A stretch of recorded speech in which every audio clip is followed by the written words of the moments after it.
ओम शांति। 17/7/2021 प्रातः मुरली। ओम शांति। बाप दादा मधुबन। बाबा कहते हैं, मीठे बच्चे, ज्ञान सागर बाप तुम्हें ज्ञान का तीसरा नेत्र देने आए हैं, जिससे आत्मा की ज्योति जग जाती है। बाबा कहते हैं, ज्ञान सागर बाप तुम्हें ज्ञान का तीसरा नेत्र देने आए हैं, जिससे आत्मा की ज्योति जग जाती है। प्रश्न है, बाप को करण करावनहार क्यों कहा जाता है? वह क्या करते हैं और क्या कराते हैं? बाबा का उत्तर है, बाबा कहते हैं, मैं तुम बच्चों को मुरली सुनाने का कार्य करता हूँ। मुरली सुनाता, मंत्र देता, तुम्हें लायक बनाता और फिर तुम्हारे द्वारा स्वर्ग का उद्घाटन कराता हूँ। तुम पैगंबर बन सबको पैगाम देते हो। मैं तुम बच्चों को डायरेक्शन देता, यही मेरी कृपा व आशीर्वाद है। गीत है, कौन आज आया सवेरे सवेरे। बाबा का गीत है, कौन आज आया सवेरे सवेरे मेरे मन के द्वारे। ओम शांति। बच्चों ने गीत सुना, हम बच्चों को सवेरे सवेरे जगाने कौन आया है? जो हमारा तीसरा ज्ञान का नेत्र एकदम खुल गया। ज्ञान सागर परमपिता परमात्मा द्वारा हमारा तीसरा नेत्र ज्ञान का खुला है।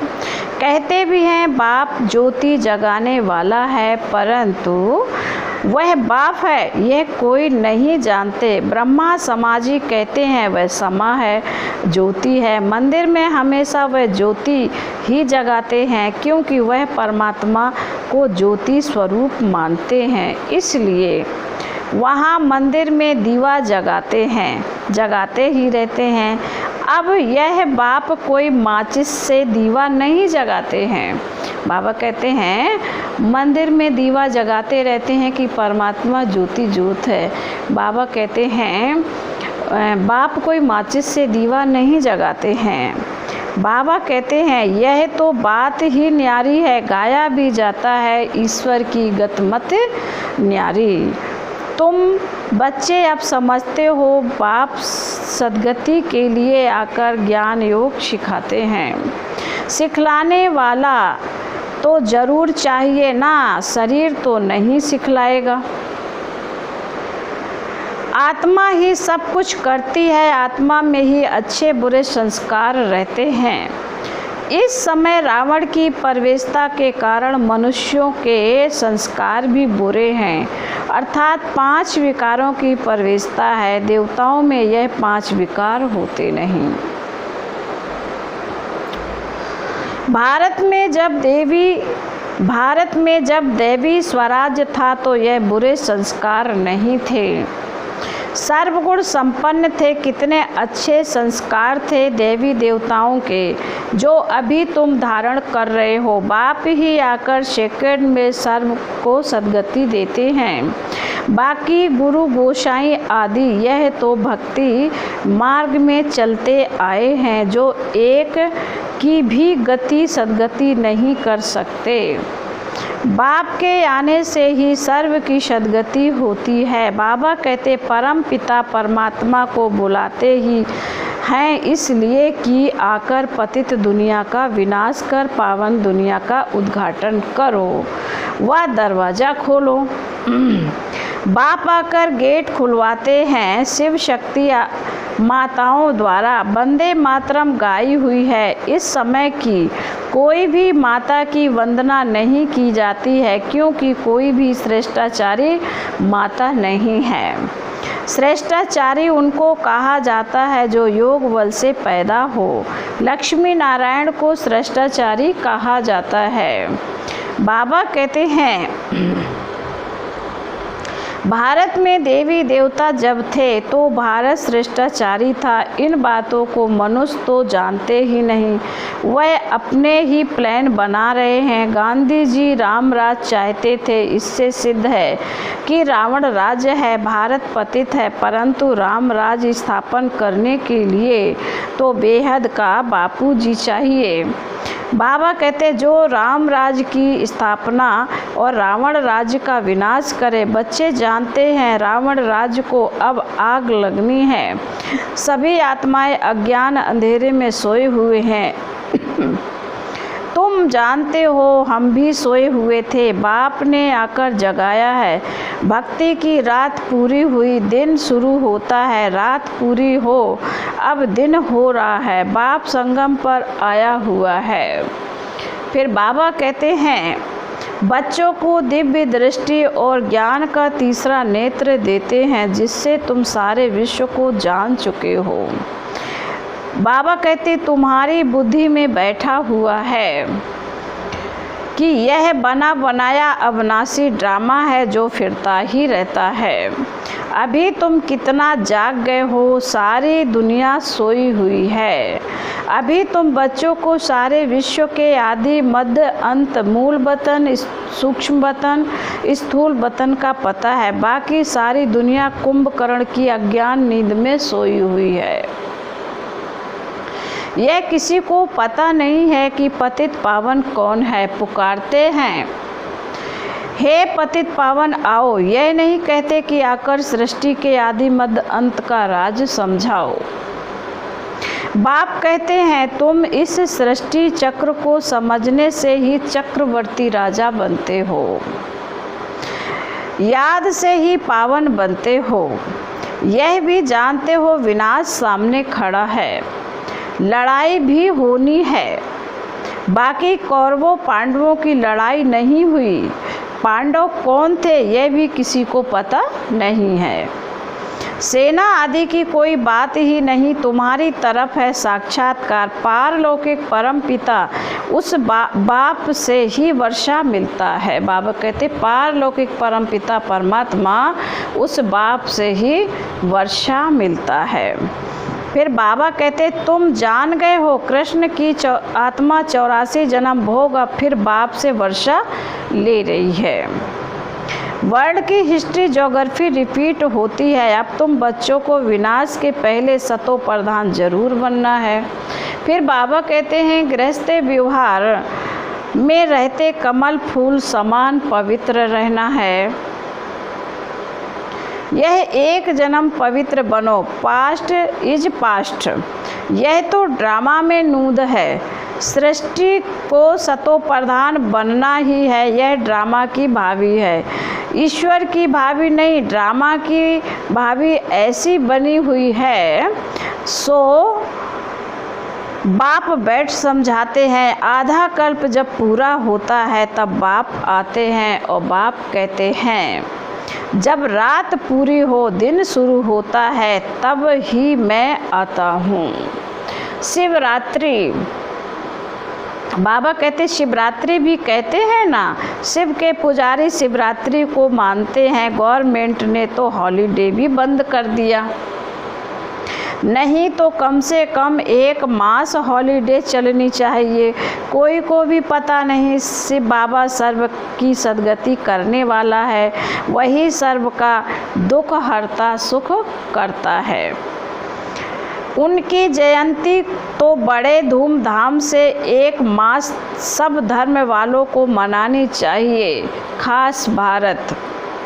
बाबा कह रहे खास भारत को बाप डायरेक्ट आकर सद्गति देते हैं। जब भारत स्वर्ग था तो देवी देवताओं का राज्य था। बाबा कहते हैं उस समय और कोई धर्म नहीं था। बाबा कहते हैं उस समय और कोई धर्म ही नहीं थे। देवताएं विश्व के मालिक थे, कोई पार्टीशन आदि नहीं थे। इसलिए कहा जाता है अटल अखंड सुख शांति संपत्ति का दैवी राज्य फिर से हम प्राप्त कर रहे हैं। बेहद के बाप से बेहद का वर्षा 5000 वर्ष पहले भी मिला था। सूर्यवंशी चंद्रवंशी राज्य में कोई दुख का नाम नहीं था, गाया भी जाता है। राम राजा राम प्रजा, राम वहाँ अधर्म की कोई बात नहीं। फिर बाबा कहते हैं, बाबा ने तुम्हें ब्रह्मा और विष्णु के बारे में भी समझाया है कि इन दोनों का आपस में क्या संबंध है। ब्रह्मा की नाभि से विष्णु निकला, यह कैसा वंडर चित्र बनाया है। बाप समझाते हैं, लक्ष्मी नारायण ही अंत में आकर ब्रह्मा सरस्वती जगत अम्बा जगत पिता बनते हैं, जो दोनों फिर विष्णु और लक्ष्मी नारायण बनते हैं। बाप बैठ समझाते हैं, जो भी चित्र देखते हो इनमें कोई भी यथार्थ नहीं है। शिव का बड़ा चित्र बनाते हैं, वह भी अयथार्थ है। भक्ति के कारण बड़ा बनाया, नहीं तो बिंदी की पूजा कैसे हो सकती है। अच्छा, फिर ब्रह्मा विष्णु शंकर के लिए भी समझ नहीं सकते, त्रिमूर्ति ब्रह्मा कह देते हैं। बाबा कहते हैं, ब्रह्मा द्वारा स्थापना और विष्णु द्वारा पालना, यह भी कहते हैं, परंतु ब्रह्मा तो स्थापना करते नहीं। स्वर्ग की स्थापना ब्रह्मा करेंगे नहीं, स्वर्ग की स्थापना तो परमपिता परमात्मा ही करते हैं। यह आत्मा तो पतित है, इनको व्यक्त ब्रह्मा कहा जाता है। यही आत्मा पावन बन जाएगी और चली जाएगी फिर सतयुग में जाकर नारायण बनते हैं। तो प्रजापिता ब्रह्मा जरूर चाहिए ना। चित्र फिर वहाँ दे दिए हैं, जैसे यह ज्ञान के अलंकार वास्तव में हैं तुम्हारे, परंतु विष्णु को दे दिए हैं। नौधा भक्ति में भी साक्षात्कार होता है। मीरा का भी नाम गाया हुआ है ना। पुरुषों में नंबर 1 भक्त नारद, माताओं में नंबर 1 मीरा गाई हुई है। फिर बाबा कहते, तुम अभी नारायण अथवा लक्ष्मी को वरने के लिए यह ज्ञान सुन रहे हो। तुम्हारा ही स्वयंवर होता है। नारद के लिए भी दिखाते हैं, सभा में आकर कहा हम लक्ष्मी को वर सकते हैं। अभी लक्ष्मी को वरने लायक तुम बन रहे हो, बाकी वह तो सब हैं भक्ति मार्ग की कथाएं। बाप रियल बात बैठ समझाते हैं। लक्ष्मी सतयुग में, नारद भक्त बाबा कहते हैं, लक्ष्मी सतयुग में, नारद भगत द्वापर में। सतयुग में फिर नारद कहाँ से आया? राधे कृष्ण का ही स्वयंवर के बाद नाम लक्ष्मी नारायण पड़ता है। ये भी भारतवासी नहीं जानते, कितना अज्ञान अंधियारा है। बाप है कल्याणकारी, तुमको भी कल्याणकारी बनाते हैं। अब विचार सागर मंथन करना चाहिए, औरों को भी कैसे समझाए। तो बाप समझाते हैं कि चित्र आदि कैसे बैठ बनाए। गांधी की नाभि से नेहरू निकला, अब कहाँ वह विष्णु देवता, कहाँ यह मनुष्य। इन सब बातों को तुम बच्चे अब समझते हो। बाबा कहते, नंबर बार तुमको खुशी रहती है। बेहद का बाप हमको पढ़ा रहे हैं, यह तो कभी सुना नहीं था, क्योंकि गीता में तो श्री कृष्ण भगवान वाक्य लिख दिया है। भगवान कब आया, कब आकर गीता सुनाई, तिथि तारीख कुछ है नहीं। कल्प की आयु ही लाखों वर्ष देते हैं, कोई भी कह देते हैं, कोई की भी बुद्धि में आता नहीं। बाबा कहते हैं कल्प की आयु लाखों वर्ष कह देते हैं, किसी की भी बुद्धि में आता नहीं। अब बाप बैठ बच्चों को समझाते हैं, ब्राह्मणों का झाड़ वृद्धि को पाता रहता है, पाते पाते अनगणित हो जाते हैं। तुम बच्चे जानते हो वर्ण कैसे चक्कर लगाते हैं। हम ब्राह्मणों का वर्ण सबसे ऊंचा है। हम हैं भारत के गुप्त सच्चे रूहानी सोशल वर्कर्स। परमपिता परमात्मा हमसे सेवा करा रहे हैं, हम रूहानी सेवा करते हैं, वह जिस्मानी सेवा करते हैं। तुमको कहते हैं तुम भारत की सेवा करते हो, बोलो हम रूहानी सेवाधारी हैं। स्वर्ग का उद्घाटन करा रहे हैं, स्थापना करा रहे हैं शिव बाबा है करण करावन हार। जो करा रहे हैं वह करता भी है, मुरली कौन चलाता है? तो कर्म करता है, तुमको भी सिखलाते हैं कि ऐसे चलाओ। महामंत्र देते हैं मन मनावो, कर्म सिखाया ना, फिर तुमको कहते हैं औरों को सिखलाओ। फिर बाबा कहते इसलिए करण करावन हार कहा जाता है। तुम बच्चे भी यही शिक्षा देते हो, बाप को याद करो और वर्षे को याद करो। यही तुम बच्चों का पैगाम, बाबा कहते यही तुम बच्चों को पैगाम पहुंचाना है। ऐसे नहीं दूसरे को पैगाम दे और खुद याद में ना रहें, फिर क्या होगा? दूसरे पुरुषार्थ कर चढ़ जाएंगे, मैसेज देने वाले रह जाएंगे। याद का पुरुषार्थ ना करने से इतना ऊंच पद पाते हैं। बाबा कहते हैं याद का पुरुषार्थ ना करने से इतना ऊंच पद पाते नहीं हैं। दूसरे याद की यात्रा से पावन बन जाते हैं। जैसे बाबा बांधेलियों का मिसाल देते हैं। बाबा कहते हैं वह याद में जाती रहती हैं, बिगर देखे भी पत्र लिखती हैं। बाबा हम आपके हो चुके, हम पवित्र जरूर रहेंगे। तुम बच्चों की ही बाप से प्रीत बुद्धि, तुम्हारी ही माला बनी हुई है। फिर बाबा कहते विष्णु की माला और रुद्राक्ष की माला के ऊपर है मेरू।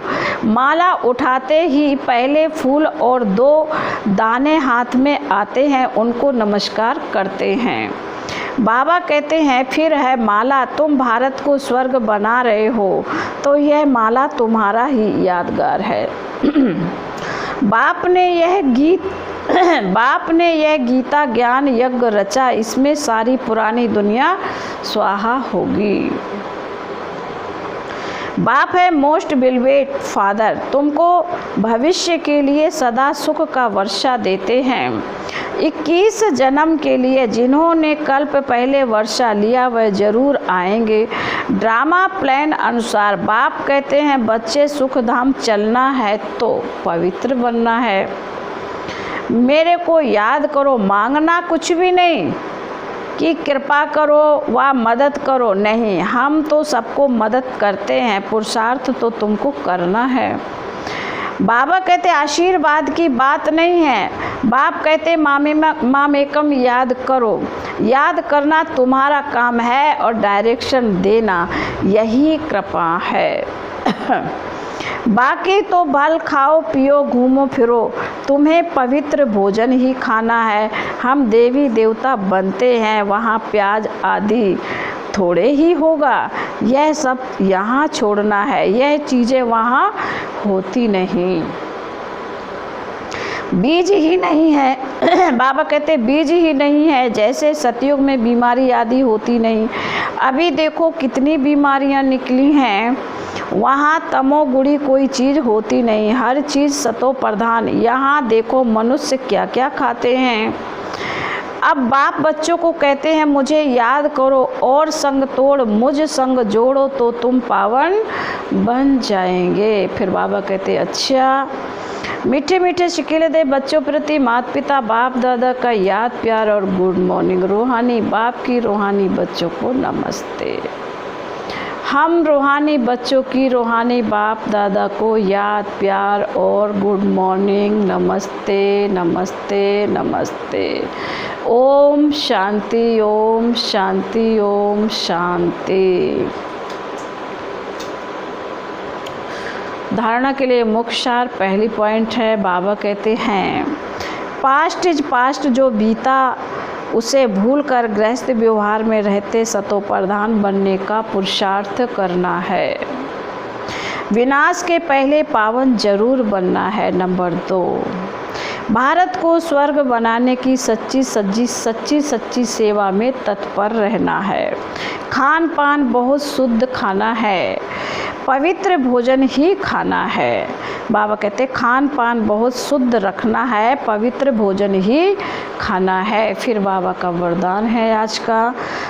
बाबा कहते हैं रूहें गुलाब बन दूर दूर तक रूहानी खुशबू फैलाने वाले, रूहें रूहानी सेवाधारी भव। रूहें गुलाब बन दूर दूर तक रूहानी खुशबू फैलाने वाले रूहानी सेवाधारी भव। वरदान का स्पष्टीकरण है। बाबा कहते रूहानी रूहें गुलाब अपनी रूहानी वृत्ति द्वारा रूहानियत की खुशबू दूर दूर तक फैलाते हैं। उनकी दृष्टि में सदा सुप्रीम रूह समाया हुआ रहता है। वे सदा रूह को देखते हैं, रूह से बोलते हैं, मैं रूह हूँ, सदा सुप्रीम रूह की छत्र छाया में चल रहा हूँ। मुझ रूह का करण करावनहार सुप्रीम रूह है। ऐसे हर सेकंड बाबा कहते हैं, ऐसे हर सेकंड हजूर को हाजिर अनुभव करने वाले सदा रूहानी खुशबू में अविनाशी और एक रस रहते हैं। यही है रूहानी सेवाधारी की नंबर 1 विशेषता। फिर बाबा स्लोगन में कह रहे हैं, निर्विघ्न बन सेवा में आगे नंबर लेना, अर्थात नंबर 1 भाग्यशाली बनना। ओम शांति।